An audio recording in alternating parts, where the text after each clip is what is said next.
오늘 우리에게 주신 하나님의 말씀을 함께 보겠습니다. 열왕기상 19장 9절에서 18절의 말씀입니다.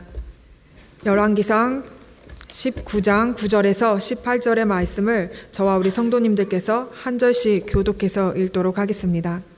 엘리야가 그곳 굴에 들어가 거기서 머물더니 여호와의 말씀이 그에게 임하여 이르시되 엘리야야 내가 어찌하여 여기 있느냐.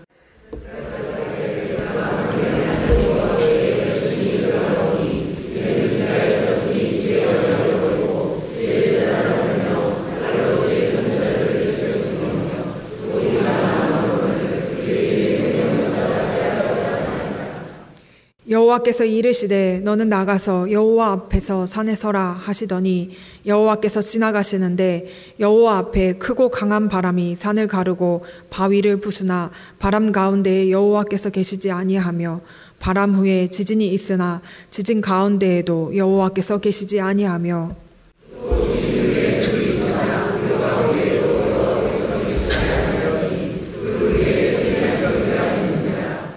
엘리야가 듣고 겉옷으로 얼굴을 가리고 나가 굴 어귀에 섬에 소리가 그에게 임하여 이르시되 엘리야야 내가 어찌하여 여기 있느냐.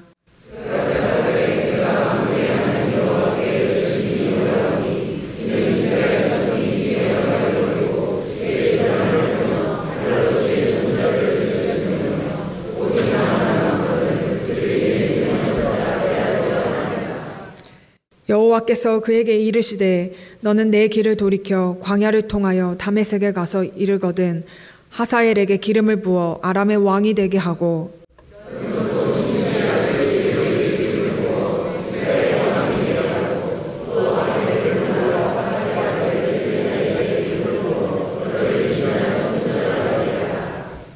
하사엘의 칼을 피하는 자를 예후가 죽일 것이요 예후의 칼을 피하는 자를 엘리사가 죽이리라.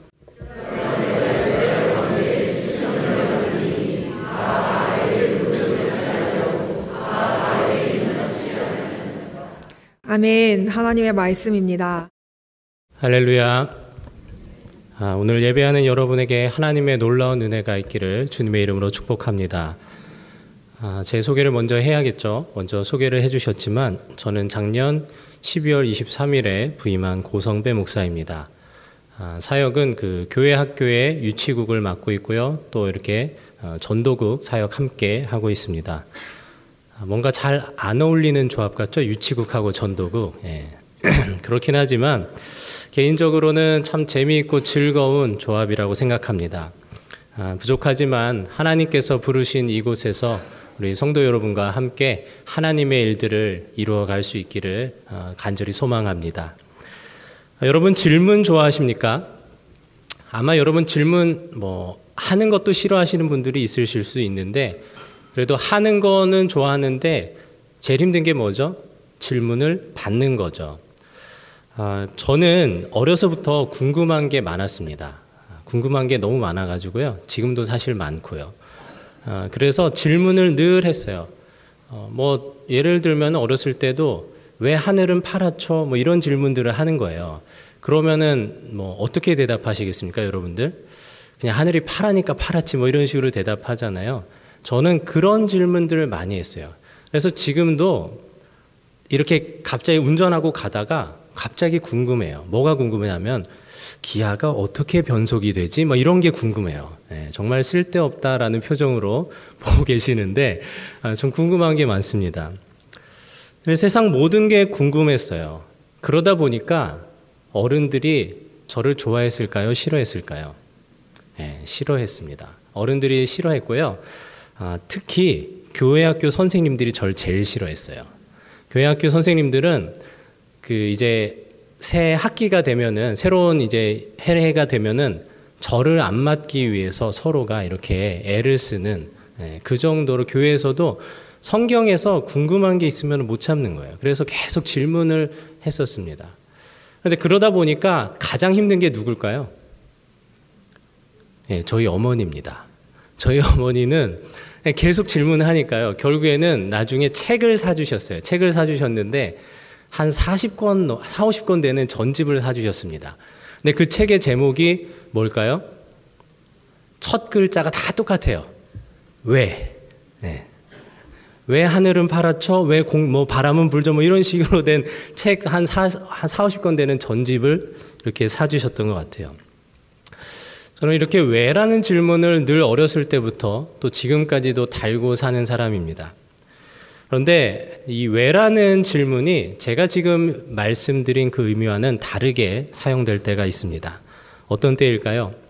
말씀을 통해서 나눠보도록 하겠습니다. 오늘 말씀은 여러분이 매우 잘 아시는 엘리야에 대한 말씀입니다. 원래 본문은 1절부터 18절까지인데 앞에는 조금 덜어내고 제가 간단하게 설명을 드리도록 하겠습니다. 여러분, 엘리야 하면 떠오르는 게 뭐가 있으시죠? 대답을 해주시면 정말 감사하겠습니다. 많은 용기가 될 것 같아요. 엘리야 하면 떠오르는 게 뭐가 있으시죠? 네, 선지자, 바알과 아세라 선지자 850대 1의 싸움에서 승리한 것입니다. 누가 참 하나님인가를 이제 대결하는 그 장면이 나오죠. 그곳에서 엘리야는 하나님만이 참 하나님이심을 증명하고 또 승리합니다. 그래서 우상 선지자들을 모조리 죽여버려요. 그렇게 되는 장면이 우리가 잘 아는 그 18장 말씀에 나오죠. 그렇게 우상 선지자들과의 대결에서 승리를 했는데 이때 그 아합 왕이 겁에 질려가지고 왕비 이세벨한테 가서 쪼로리 가가지고 이릅니다. 예나 지금이나 집안의 실세는 여자죠, 그렇죠? 저희 집에도 물론 그렇습니다만은 아마 이곳에 있는 여러분들도 다 그럴 것 같습니다. 근데 아합도 집안의 실세는 이세벨이었어요. 그러니까 이세벨한테 가서 이러이러한 일이 있어가지고 엘리야가 선지자들을 다 죽여버렸다, 이렇게 얘기를 한 거죠. 그 사실을 들은 이세벨이 엘리야에게 사신을 보냅니다. 그냥 죽이는 것도 아니에요. 협박을 해요.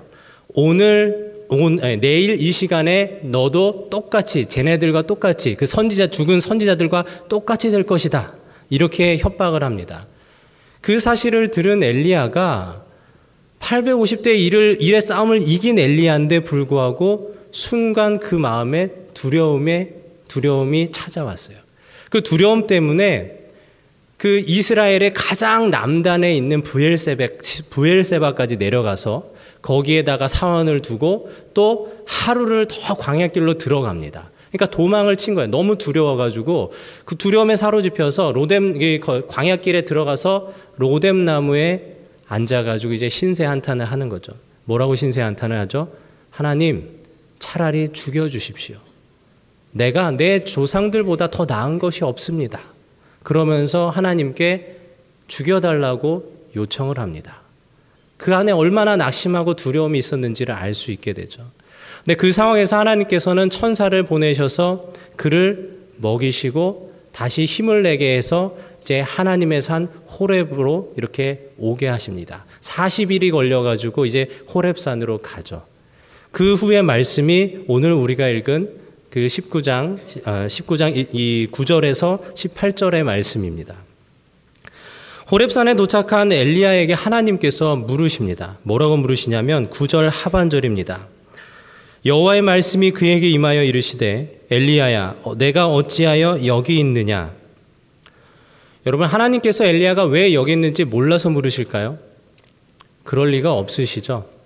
하나님께서는 다 아십니다. 엘리야가 어떤 과정에서 여기까지 왔는지를 다 아시죠. 그런데도 불구하고 내가 어찌하여 여기 있느냐라고 물으십니다.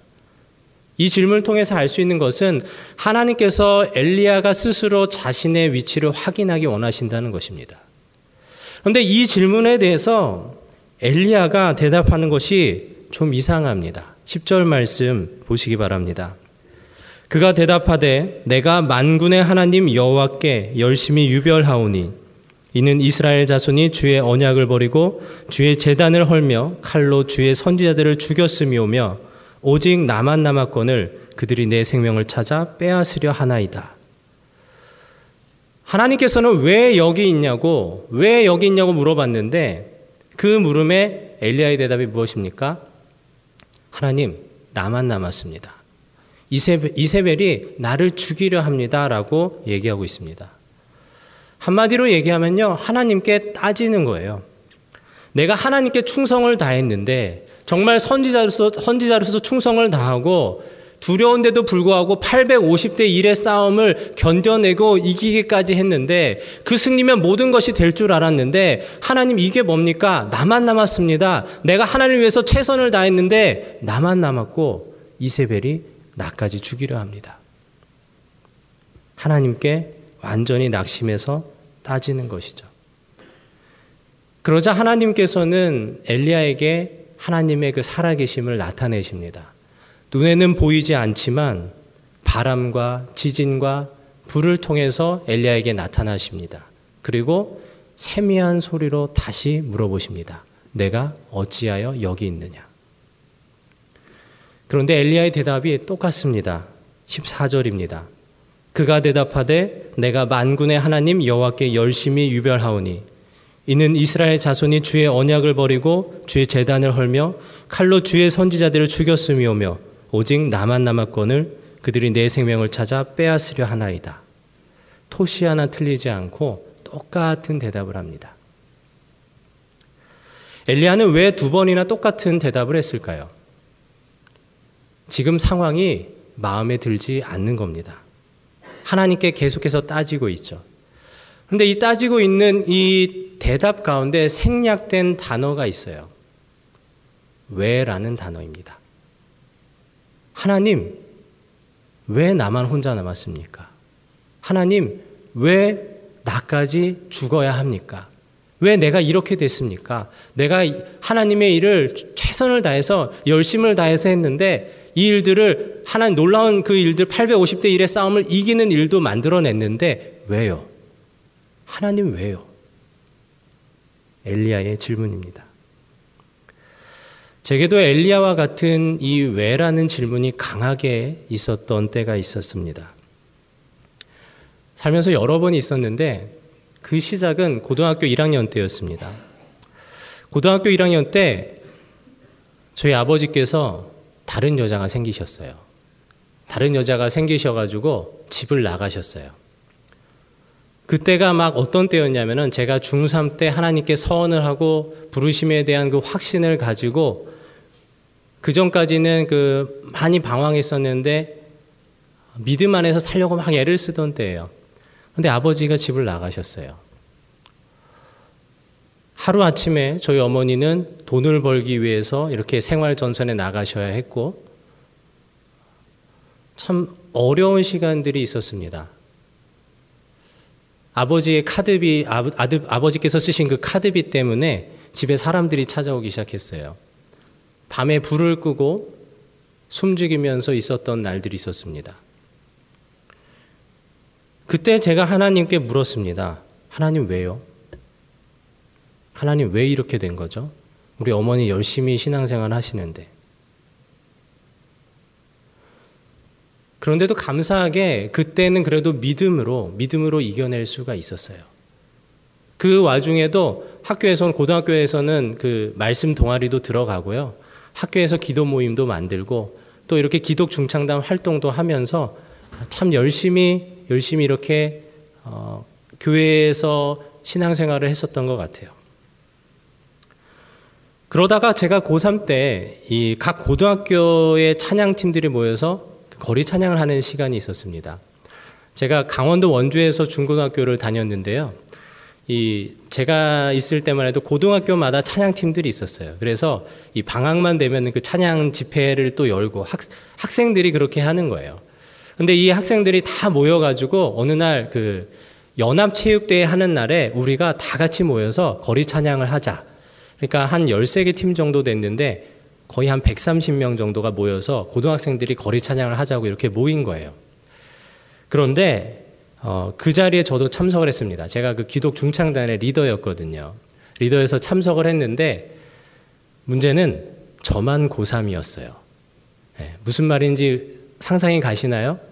다른 애들은 다 고2고요. 고3 때 찬양팀 활동을 하는 정신 나간 사람이 저밖에 없었던 거죠. 네, 그러다 보니까 그 자리에서 제가 나이가 많다는 이유로 덜컥 리더가 됐어요. 그래서 리더가 돼서 열심히 했습니다. 여기저기서 후원도 받고 어디서 용기가 났는지 그냥 A4 용지에다가 공문이라고 만들어가지고 당시에 그 원주시 기독교 연합회 그 청소년 담당 목사님을 그냥 무작정 찾아가가지고 공문 하나 이렇게 내밀고 목사님 후원 좀 해주십시오. 이렇게 찾아간 거예요. 그래서 정말 놀랍게 여기저기서 한 150만 원 정도가 모였어요. 그래서 거리 찬양 연습도 열심히 하고 또 점점점 규모 스케일이 커져가지고 이런 그 악기며 또 뭐 시스템들 스피커면 다 빌렸어요. 나중에 전기를 끌어올 수가 없어가지고 발전차까지 대여를 했습니다. 그러니까 스케일이 엄청 낮은 거죠. 그래서 뭐 몇 달을 준비를 했어요. 몇 달을 준비하고 저는 이 야자가 11시 반에 끝났는데 담임 선생님께 저는 어차피 신학대를 갈 거니까 저는 기도를 해야 합니다. 선생님 이래가지고 선생님이 어이가 없다고 쳐다보셨지만 그렇게 야자 1시간을 빼가지고 학교 근처에 교회에 가서 매일 1시간씩 기도하고 찬양하면서 준비를 했어요. 그리고 저희 어머니께서는 기도하시던 중에 환상을 보셨다 그랬어요. 우리가 찬양하는데 천사들이 그 찬양을 하늘로 가지고 올라가는 환상을 보셨다고 했습니다. 거리 찬양 당일이 됐습니다. 세팅을 막 했어요. 정신없이 하고 뭐 발전차도 왔으니까 이게 얼마나 그냥 커요. 치앙예술관이랑 원주의 치앙예술관이랑 그 앞에서 이렇게 막 세팅을 해가지고 한 거예요. 했는데 한 곡도 하지 못했습니다. 연습을 하는데 민원이 들어왔어요. 경찰차가 왔어요. 갑자기 애들이 울기 시작했어요. 저도 소위 말해서 정신이 나갔어요. 그 순간에. 정신이 나가서 지금도 그때를 생각하면요. 기억이 다 나질 않아요. 뜨문뜨문 납니다. 막 기억나는 게 막 여기저기서 와가지고 성배 어떻게 해야 돼? 뭐 형 어떻게 해야 돼요? 막 그런 얘기들을 해서 결국에는 다 내려놓고 어쿠스틱 기타 하나로 이렇게 어떻게 찬양을 마무리했던 것까지 기억이 나요. 정신을 차린 뒤에 하나님께 따졌습니다. 하나님 왜요? 왜 이렇게 된 거죠? 정말 열심히 준비하고 천사들이 찬양을 가지고 하늘로 올라간다며요. 하나님 이게 도대체 어떻게 된 일인죠? 하나님의 대답은 들을 수 없었습니다. 그리고 그때부터 제 방황이 시작됐습니다. 아까도 방황을 했는데 또 방황을 한 거죠. 신학대를 그 상태로 갔어요. 신학대를 가고 또 이렇게 그냥 신학생으로서 있었지만 쉽게 말해서 마음이 없었습니다. 마음이 없어서 저는 학교에서 신학생 같지 않은 신학생이었어요. 지금도 선한목자교회 홈페이지에 있는 제 사진을 보면서 이상하게 생각하는 사람들이 분명히 있습니다. 얼마 전에도 작년에 동기 모임을 하는데 한 친구가 저에게 이렇게 얘기했어요. 너는 정말 목회를 안 할 줄 알았는데. 뭐 간단히 얘기 드리면요. 저는 신학교 때 머리가 검은색인 적이 별로 없었어요. 신학생이요. 네. 그리고 머리 길이도 이 정도인 때가 별로 없었어요. 장발에 뭐 파마에 탈색, 노란색도 했다가 심지어는 빨간색. 네. 빨간색 했을 때 저희 어머니가 정색을 태어나서 처음 하셨는데 그때 이렇게 되게 이걸 어떻게 해야 하나라는 생각이 드셨다 그러더라고요.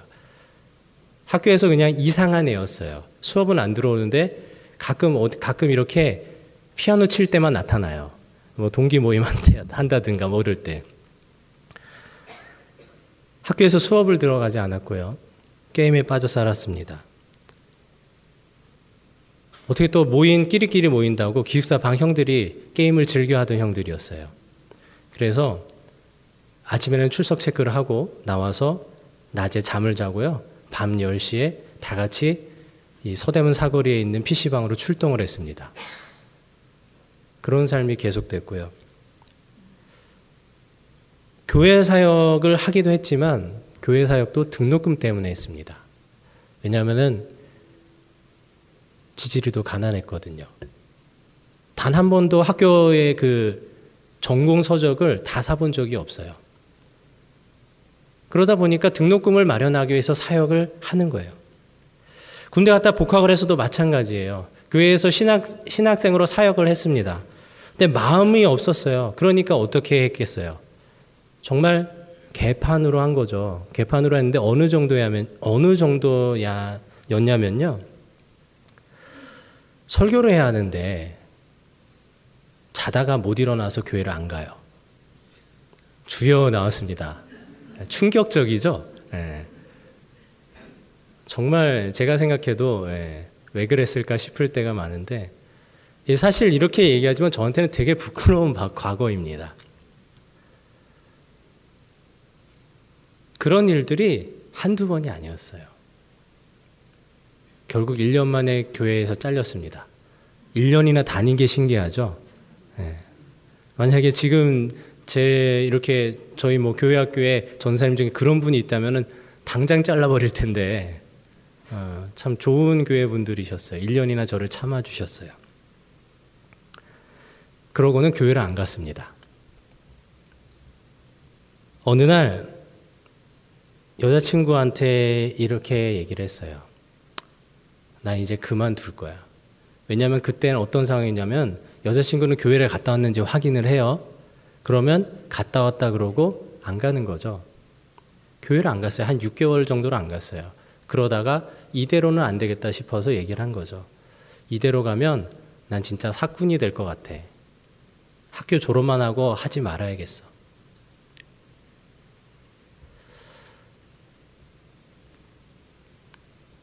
그때 참 하나님께 계속해서 물었던 것이 왜 그래야 하나, 왜 나는 이렇게 살아야 하나 라는 것을 물었던 것 같습니다. 아마 오늘 말씀에 엘리야도 그런 마음이지 않았을까 하는 생각이 듭니다. 엘리야의 따지는 말, 하나님 나만 남았습니다. 하나님 내가 하나님을 위해서 최선을 다했는데 도대체 이게 뭡니까? 왜 이래야 합니까? 라는 질문에 하나님께서 전혀 대답을 하지 않으십니다. 다른 대답을 하세요. 그 대답이 오늘 15절에서 17절 말씀입니다. 우리 함께 읽어보면 좋겠습니다. 시작. 여호와께서 그에게 이르시되 너는 내 길을 돌이켜 광야를 통하여 다메섹에 가서 이르거든 하사엘에게 기름을 부어 아람의 왕이 되게 하고 너는 또 님시의 아들 예후에게 기름을 부어 이스라엘의 왕이 되게 하고 또 아벨므올라 사밧의 아들 엘리사에게 기름을 부어 너를 대신하여 선지자가 되게 하라. 하사엘의 칼을 피하는 자를 예후가 죽일 것이요 예후의 칼을 피하는 자를 엘리사가 죽이리라. 아멘. 하나님께서는 엘리야가 묻는 왜에 대해서 대답하지 않으시고 이상한 대답을 하십니다.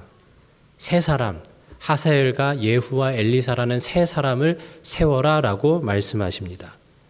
이게 무슨 말일까요? 하나님께서는 엘리야에게 어떻게 해야 할지를 알려주고 계신 것입니다. 엘리야의 왜에 대한 답이 아닙니다. 어떻게입니다. 왜라는 무릎으로 가득 차 있던 제 삶에 하나님께서도 어떻게라는 답으로 부르신 때가 있습니다. 아까 제가 그만두려고 했다 그랬잖아요. 그만두려고 이렇게 얘기했을 때 여자친구가 차라리 졸업하고 일하자 이럴 줄 알았는데 저한테 이렇게 얘기를 했습니다. 그래도 당신은 진짜가 될 수 있을 것 같아. 사실 너무도 생각하지 못했던 답이었어요. 내가 어떻게?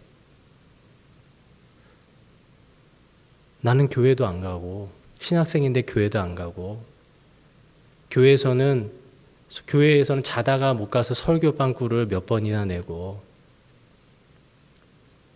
그 당시에는 음주 가무도 상당히 즐겼거든요. 술도 잘 마시고 그런 내가 어떻게 진짜가 될 수 있지?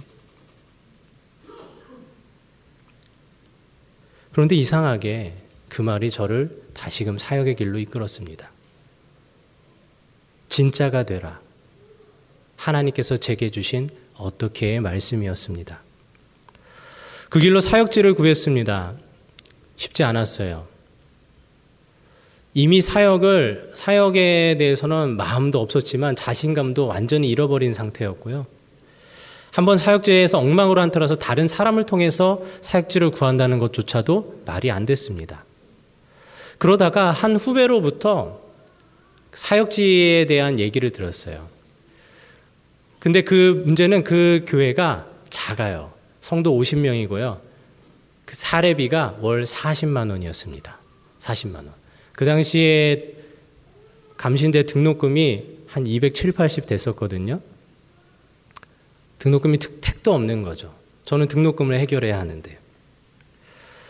그래서 일단은 좀 접어두고 다른 데를 알아봐야겠다 해서 알아봤는데 두 군데를 면접을 봤어요. 근데 한 군데는요, 기타를 못 친다고 잘렸고요. 두 번째는요, 면접을 보기로 한 목사님이 저를 바람 맞히셨어요. 2시간을 기다렸는데 안 나오셨더라고요.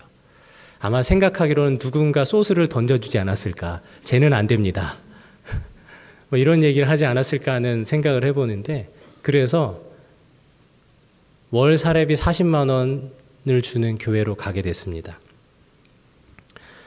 사역을 시작하면서 한 가지를 결단했어요. 어차피 이번이 마지막인데 뭘 하든 다 해보자. 순종을 해보자.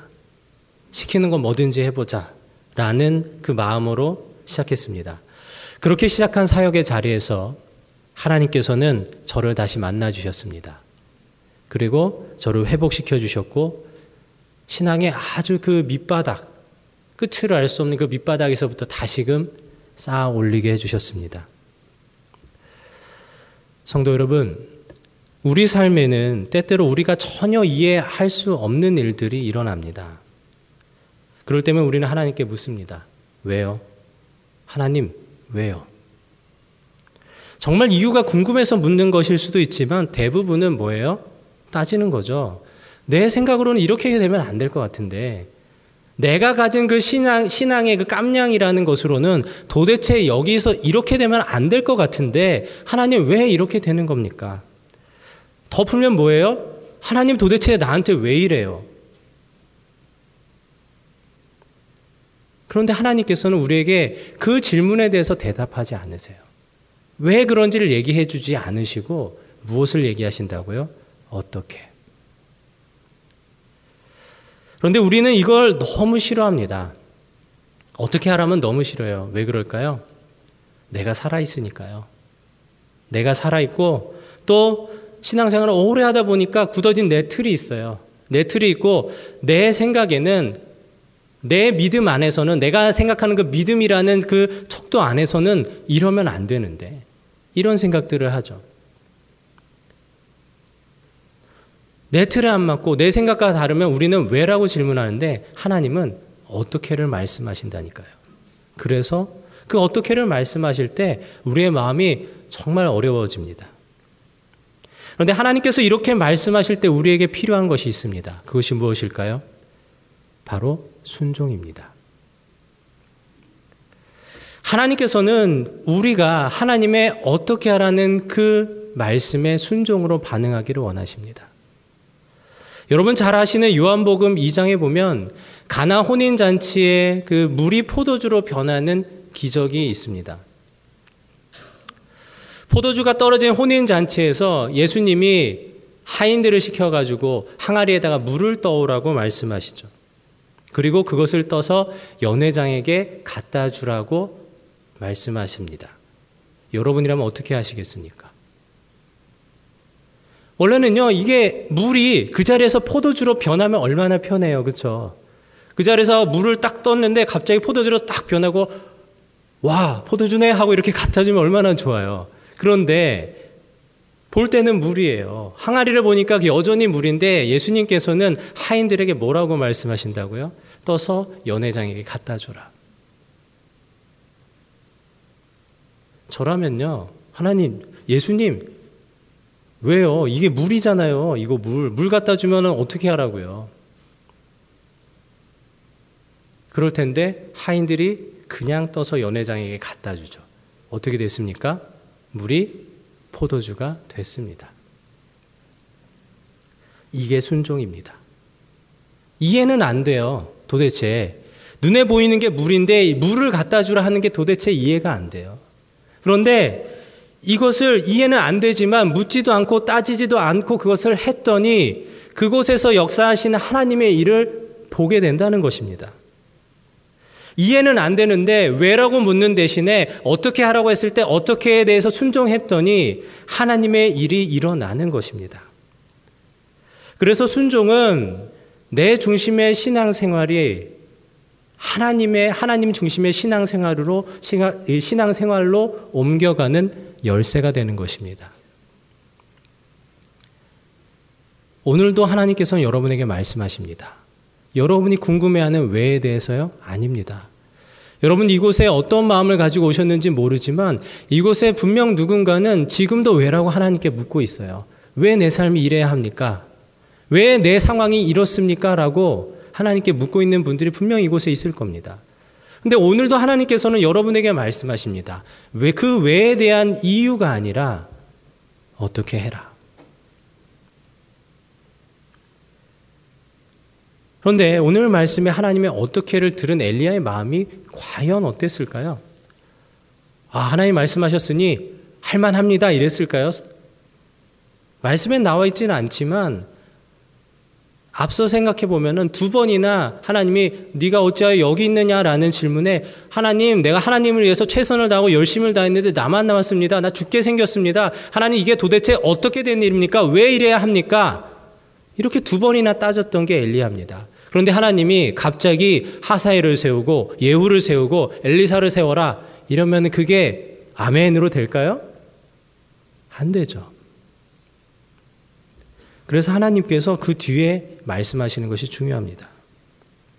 마지막 18절 말씀 우리 한 목소리로 읽었으면 좋겠습니다. 시작. 그러나 내가 이스라엘 가운데에 7,000명을 남기리니 다 바알에게 무릎을 꿇지 아니하고 다 바알에게 입맞추지 아니한 자니라. 아멘. 엘리야의 외에 반복되던 말이 무엇인지 생각나십니까? 나만 혼자 남았습니다. 나만 혼자 남았습니다. 그래서 하나님께서 엘리야에게 어떻게를 말씀하시면서 이렇게 덧붙이시는 겁니다. 너는 혼자가 아니야. 너는 혼자가 아니야. 너와 어떻게를 함께할 7,000명의 사람들을 내가 남겨두었다. 이렇게 말씀하시는 것입니다. 그래서 오늘 말씀 뒤에 보면 엘리야는요. 다시 힘을 내어서 하나님이 주신 그 어떻게 순종하며 갑니다. 바로 그 뒤에 오늘 말씀 뒤에 나오는 장면이 뭐예요? 엘리사를 세우러 갑니다.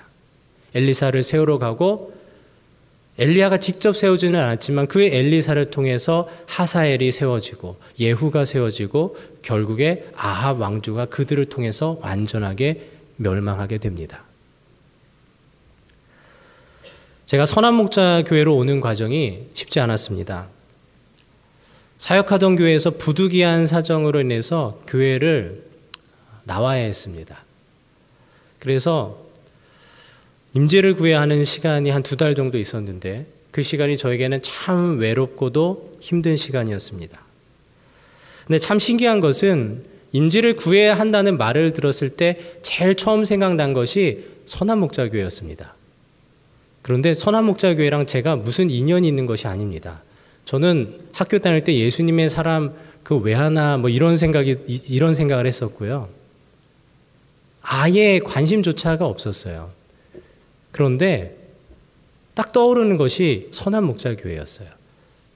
이제 부목사로 사역할 수 있는 갈 수 있는 기간이 이제 마지막인데 이 기회가 마지막인데 선한목자교회에 갈 수 있었으면 좋겠다라는 생각을 했습니다. 근데 그때 다른 곳에도 이렇게 지원을 하고 면접을 볼 수 있게 됐는데 저희 아내가 홈페이지에서 선한목자교회 그 공고를 봤다라고 알려졌습니다. 그때 마음이 참 설렜어요. 마음이 설레고 하나님께서 길을 열어주시는 것 같았습니다. 뭔가 된 것도 아닌데 그냥 그 지원을 할 수 있다는 것만으로도 감사했어요.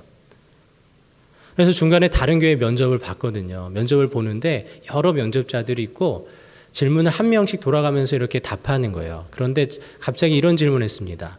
이 교회가 아니라면은 어디 교회에 가고 싶습니까? 라는 질문을 고성배 목사님부터 해보십시오. 이렇게 물어보신 거예요. 그래서 저는 1초도 머뭇거리지 않고 선한 목자 교회요 라고 얘기했습니다. 근데 그 뒤로부터 정말 이상한 광경이 벌어졌어요. 사람들이 정말 대답하기 어려운 질문인데요, 이러기 시작하는 거예요. 그래도 어떤 분은 저는 정말 그 질문에 대답할 수 없습니다. 꼭 이 교회여만 됩니다. 저만 이상한 사람이 됐습니다. 그런데 참 재밌는 것은요, 저는 하나님께서 그 마음을 보셨다고 믿습니다.